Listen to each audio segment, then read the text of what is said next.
Pai Senhor, meu irmão, tudo bem? Estamos aqui novamente para gravar mais um vídeo. E eu quero iniciar esse vídeo com uma pergunta: o que tem tirado o sono de você? Muitas pessoas preocupadas com tantas coisas nesse mundo. Eu quero dizer a você que a única preocupação do servo de Deus, do homem de Deus, da mulher de Deus, em primeiro lugar, é estar preparado para a vinda de Cristo. Isso acontecerá a qualquer momento.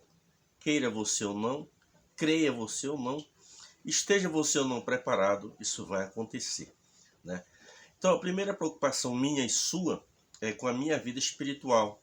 E a nossa segunda maior preocupação deve ser ganhar as almas para o reino de Deus, povoar o céu. Uma certa feita, o irmão disse: olha, pastor, Deus ele se preocupa conosco. Eu falei para aquele irmão: Deus não se preocupa com ninguém, Deus cuida de nós. Pedro disse que devemos lançar aos pés do Senhor todas as nossas ansiedades, porque Ele tem cuidado de nós. Preocupação é coisa do ser humano, né? Deus tem mais de 7 bilhões de seres humanos no planeta. Se Deus fosse se preocupar com cada um desses seres humanos, Ele não teria sossego. Então Ele tem os seres angelicais, os anjos, que Ele dá ordem aos anjos a nosso serviço. E os anjos obedecem, né? E eu e você, muitas vezes, Deus fala conosco, nós questionamos. Os anjos não, Deus manda eles executar e eles vão lá e executam o propósito divino. Então, Deus não tem por que se preocupar com ninguém se ele coloca o anjo para trabalhar a nosso favor. Eu estou com um texto aqui interessante que eu vou ler em seguida, é que nós estamos aí para o segundo turno da eleição no Brasil e eu tenho visto muito crente preocupado, né? O crente não tem que se preocupar com isso. Nós temos que orar pela nossa nação, orar pelo nosso país, orar pelos nossos governantes, porque todos os governos eles estão debaixo dos olhos de Deus. Nenhuma autoridade é constituída fora dos propósitos de Deus. Então, muitas vezes é claro que o homem erra na sua escolha, é natural, mas nós nunca temos que colocar a nossa confiança no homem. A nossa confiança ela está em Deus. Eu vejo um grupozinho aí se levantando e dizendo que são os ferianos, são isso, são aquilo. Jesus disse lá em Mateus, capítulo 16, versículo 13, olhando para Pedro: se tu és Pedro, voltou para ele mesmo: sobre essa pedra edificaria a minha igreja, e as portas do inferno não prevalecerão contra ela. Quer dizer a você, meu irmão, a você, minha irmã, descansa no Senhor, né? Se Satanás pegar toda a sua coja, toda a sua turma, né, e investir contra a igreja do Senhor, se ele não sair da frente da igreja, a igreja passa por cima dele como um rolo compressor, porque Jesus Cristo venceu ele na cruz do Calvário, e Jesus é o que comanda a igreja. Então a nossa preocupação, é claro, deve ser em orar. Eu creio que você também deve ter votado a mesma pessoa que eu, a pessoa aí que não chegou em primeiro, né, no primeiro turno, não chegou de primeiro, mas eu não estou nem um pouquinho preocupado. A minha preocupação é orar a Deus, e quero dizer que quando eu olho para a vida de Daniel é muito interessante, né? Porque o rei Dário lançou um decreto ali que durante 30 dias ninguém poderia fazer petição a nenhum outro Deus, a não ser a ele. A pessoa de Daniel, ele orava 3 vezes ao dia, né? E o que aconteceu com Daniel? Continuou orando as 3 vezes. Uma vez por dia, 3 vezes no dia, ele abria a janela em direção a Jerusalém e orava pela cidade de Jerusalém, dos seus compatriotas, né? Ele orava pela cidade de Jerusalém. Ele não ficou abalado com aquela situação, porque havia um decreto real.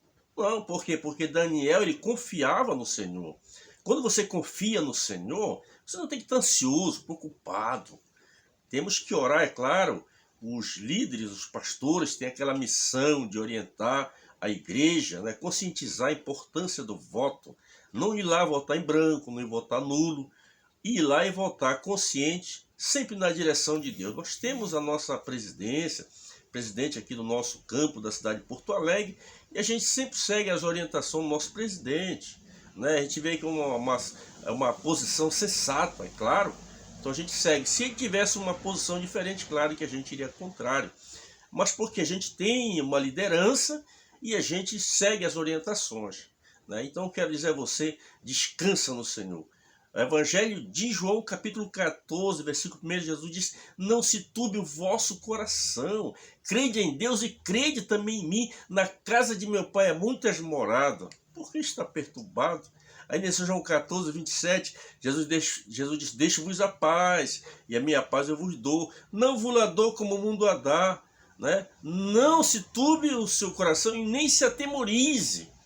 Tá? Mas o texto que eu escolhi para colaborar com este assunto importante, eu quero falar sobre ansiedade, né? As pessoas ficam ansiosas com as dívidas. Se você é ansioso com dívida, o segredo é não fazer dívida. Se você é daquele que quando tem dívida não consegue dormir, não faça dívida. É bem simples isso. Né? Mas se você ganha 100 e quer gastar 200, aí fica difícil. O texto bíblico aqui no Evangelho de Mateus, no capítulo de número 6, né? Nós vamos ler alguns versículos deste capítulo 6. Interessante, o Evangelho de Mateus, ele começa Mateus falando no capítulo 1 sobre a genealogia de Jesus. No capítulo 2 ele fala sobre os magos, que os magos vieram e perguntaram: onde está aquele que é nascido rei dos judeus? Porque vimos a sua estrela no Oriente e viemos adorar. No capítulo 3, né, a gente olha aqui para Jesus Cristo, ele sendo batizado por João Batista, ali no Rio Jordão, né, apareceu João Batista no deserto da Judéia. No capítulo número 4, Jesus é levado pelo Espírito ao deserto para ser tentado. Depois de jejuar 40 dias e 40 noites, Jesus teve fome. No capítulo de número 5, você observa que Jesus começa os ensinamentos do chamado Sermão da Montanha, ou Sermão do Monte, como você queira. E você observa ali que nós temos 3 capítulos focados só em ensinamento de Cristo. O capítulo 5, 6 e o capítulo 7. Capítulo de ensinamento. É muito interessante esse ensino de Jesus. E este que eu vou comentar agora é um texto muito conhecido de todo evangélico, de todo irmão e de toda irmã. Mas nós vamos ver aqui no capítulo de número 6, o versículo número 32, 31, 32 diz assim, ó: não andeis, pois, inquietos, dizendo que comeremos, ou que beberemos, ou que nós vestiremos, porque todas essas coisas os gentios procuram. De certo, vosso Pai Celestial bem sabe que necessitais de todas essas coisas. Versículo 33, mas buscai em primeiro lugar o reino de Deus e a sua justiça, e todas essas coisas vos serão acrescentadas. Que coisa linda, que promessa de Jesus. Foi Jesus que falou isso. Se ele falou, isso está falado. Se ele falou, ele é fiel e verdadeiro. Se nós voltarmos aqui para o versículo número 19, Jesus disse: não junteis tesouro na terra. E por que Jesus orienta isso, não juntar tesouro na terra? Ele disse: olha, porque na terra tem o quê? Tem a traça, tem o ferrugem e tem o ladrão. Se você fizer um investimento na área de roupa e todas as outras áreas aí, vai vir a traça para consumir. Se o que você vai investir é em ferro e outras matérias, por exemplo, investir em carro, né? Vai vir um ferrugem. Mas se a traça não corroer, se o ferrugem também não consumir, o que vai acontecer? O ladrão pode vir minar e roubar. Mas Jesus disse: acumula esse tesouro no céu, porque lá não tem traça, não tem ferrugem e nem ladrão para roubar e minar. Jesus aqui está falando sobre a solicitude da vida, sobre a ansiedade. E você observa aqui, Jesus diz: porque onde estiver o vosso tesouro, ali estará também o vosso coração. Este texto aqui ele é muito interessante, porque eu e você temos que ter o cuidado com o nosso dízimo, com as nossas ofertas.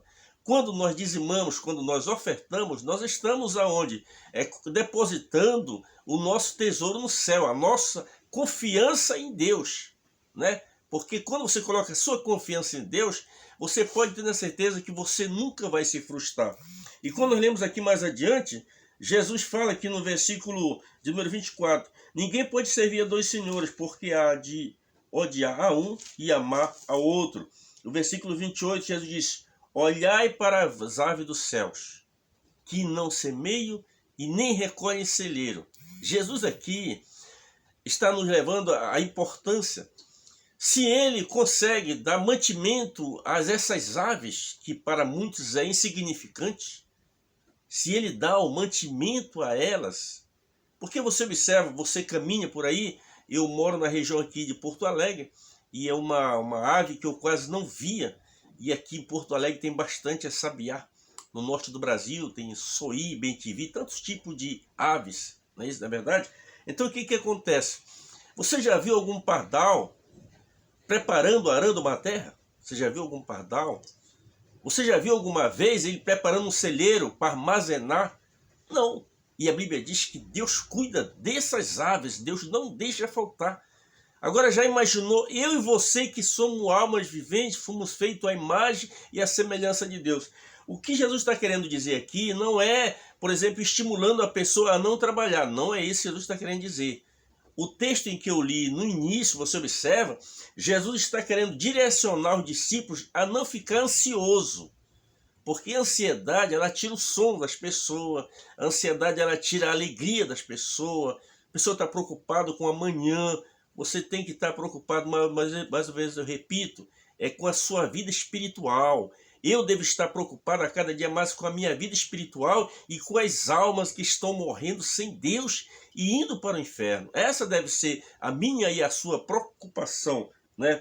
Então, Jesus disse aqui mais adiante, ele disse, olha, e quanto ao vestuário, por que andais solícito? Olhai os lírios do campo, como eles crescem, não trabalhem nem fiam.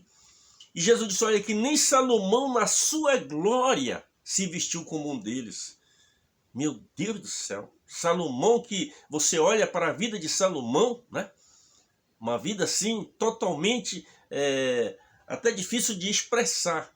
A forma como Deus abençoou ele, a própria rainha de Sabá, quando ela veio fazer uma visita a Salomão, ela se impressionou até com a vestimenta dos seus servos de Salomão.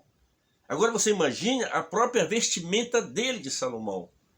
E Jesus disse que os lírios do campo não fiam, e no entanto, nem Salomão em toda a sua glória se vestiu como um deles. Que coisa linda. A gente observa aqui neste texto, versículo 30 diz assim, pois se Deus assim veste a erva do campo, que hoje existe amanhã é lançada no forno, não vos vestirá muito mais a vós, homens de pequena fé. Como é que está a tua fé, meu irmão? Você tem alicerçado a tua fé na política? Você vai se frustrar. Tem que alicerçar a tua fé em Jesus Cristo. Confia no Senhor de todo o teu coração.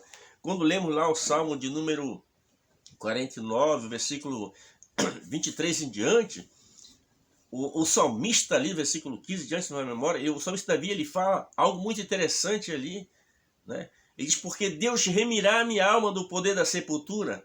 Não tema quando alguém se enriquece e quando a glória da sua casa se engrandece. Porque quando morrer, nada levará consigo e nem a sua glória o acompanhará.